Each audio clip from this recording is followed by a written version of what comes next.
న్యాయశాఖ మంత్రి ఇలాకాలో YCP legal cell ఆధ్వర్యంలో న్యాయవాదులు రిలే నిరాహార దీక్షలకు దిగారు. లాయర్లకు కూటమి ప్రభుత్వం ఇచ్చిన హామీలు నెరవేర్చాలి అని డిమాండ్ చేశారు. జూనియర్లకు 10,000 స్టైఫండ్ చెల్లించాలంటూ డిమాండ్ చేశారు. కర్నూలులో హైకోర్టు ఏర్పాటు ఎందాక వచ్చిందని ప్రశ్నించారు న్యాయవాదులు. కూటమి ప్రభుత్వం రాయలసీమకిచ్చిన హామీలు అమలు చేయాలంటూ రోజుకో అంశాన్ని ఎత్తుకుంటోంది వైసీపీ.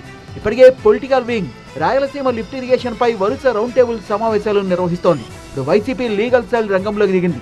కర్నూలు హైకోర్టు ఏర్పాటు చేయాలని, న్యాయవాదులకు కూటమి ప్రభుత్వం ఇచ్చిన హామీలు నెరవేర్చాలంటూ నంద్యాలలో రిలే నిరాహార దీక్షలు చేపట్టారు. న్యాయశాఖ మంత్రి సొంత జిల్లాకు న్యాయం చేయడం లేదన్నారు వైసీపీ నేత శిల్పా రవికుమార్.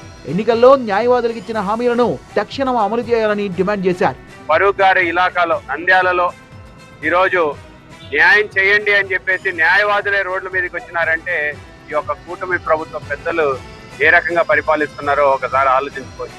న్యాయం చేస్తాడు అనే ఎక్కడ కూడా ఒక్కరికి కూడా నమ్మకం లేకపోవడం అనేది నిజంగా చాలా బాధాకరమైన విషయం. న్యాయవాదులు కూడా ఈ రోజు రోడ్డు మీదకి రావడం అనేది ఎంత దారుణమైన పరిస్థితి ఉందో ఈ రాష్ట్రంలో ఒక్కసారి ఆలోచించుకోమని చెప్పి కోరుతున్నాం. లా నేస్తం పథకాన్ని అమలు చేయకపోతే అన్ని జిల్లాల్లో లీగల్ సెల్ ఆధ్వర్యంలో ఆందోళనకు దిగుతామన్నారు వైసీపీ నేతలు.